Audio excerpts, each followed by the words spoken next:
Miami fans, are you ready to turn up the heat? The playoffs are 9 games away.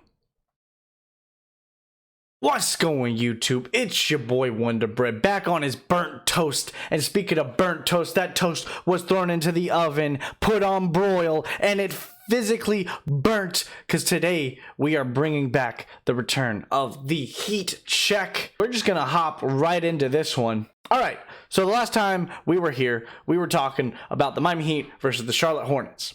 We lost that game by 5, but I was still very optimistic because we were down by like 35 at half. Since then, I had very high standards for this team, and I still do. By all means, I still think we can make a very deep run in the East. We just need a few players to come back. I firmly believe when we get Victor Oladipo back on the court, this Miami Heat team will thrive. Even though they haven't had the most playing time together, Victor Oladipo is a beast. He's healing up. Those repetitions will add up. You'll see the chemistry come post-season. Hopefully, we get him back. All right. Last time we discussed the Miami Heat, it was March 26th. I need to do maths. I don't want to do maths. Speaking of not wanting to do math, if you are a fan of altering basic math, much like me, because I firmly believe 1 + 1 + 1 is 7, you should go check out my Master of Tron series, where I consider myself to be a Master of Tron. Hopefully it's not just self-proclaimed. Back into basketball, because this is not Magic the Gathering. Since we have last had an episode, we have 11 wins and 6 losses. I actually expected a few less losses.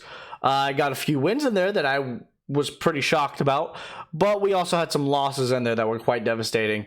And overall, as long as this Miami Heat team can address the inconsistency issues, then we should make a pretty hefty run into the playoffs. We could even dominate the East again, get to the finals, which, you know, as a Miami Heat fan, I'm very much optimistic still that we're not out of this, even though I have been hearing some crazy opinions on the internet.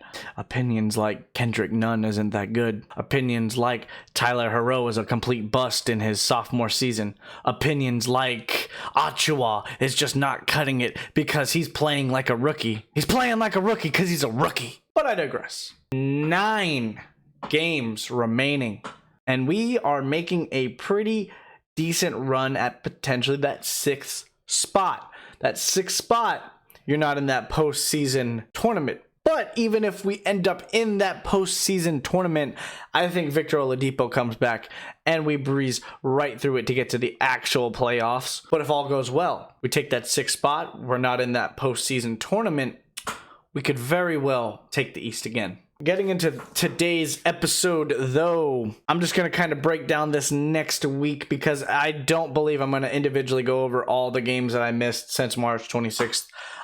The Cleveland game has just tipped off. I have to edit this episode, potentially try to catch the second half of the Cleveland game, even though the fourth quarter is one of the hardest quarters right now to watch if you're a Miami Heat basketball fan. This next week's content, we will be discussing the Cleveland Cavaliers, the Charlotte Hornets, the Dallas Mavericks, and the Minnesota Timberwolves.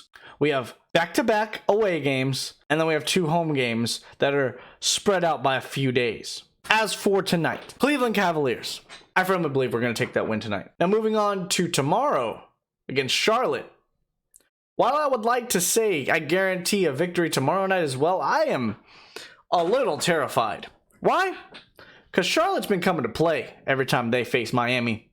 And we are in Charlotte, North Carolina. It's going to be a tough game. They're going to have to fight for that game. 2 days later, we're going back to Miami. But then you have Dallas Mavericks. Luka, Kristaps, Crowder. Yeah, we all miss Crowder. We know what he can do. So yeah, the big deciding factor with the Dallas game, how is Kristaps Porzingis feeling? He has some soreness in his knee coming off of that surgery. I fully hope he recovers. I, by no means, would like to see him be hurt. He's a phenomenal player. Would like to see him develop and grow into the next Dirk of Dallas. That would be awesome. But on the 4th, may the force be with the Miami Heat. Man, do I want a Miami Heat victory on the same night that we are celebrating some Star Wars. Friday night, not an exciting matchup. It shouldn't be, at least. But I got Friday night marked as a revenge night. We lost to Minnesota last time we faced them. I don't believe we're going to lose again. This week, I believe we're going to go 3-1. I feel like the Miami Heat will secure their 6th position in the playoff bracket. Till then, I'm going to keep this short and sweet. I'm going to try to edit this bad boy, get it online. It returns online every Saturday, by the way. After I finish editing, hopefully I can check that second half of the Cleveland game. Yeah, that's all I got for this episode. I'm not going to go into the individual stats of every game because those are a lot of games, and I'd like to keep this episode short. I'm just going to cut that as a little bit of a loss, move on to the 1st through the 7th, and we will be seeing you next Saturday, Heat Nation. Have a fantastic day. Do not leave bread in the oven on broil. You could get some burnt toast.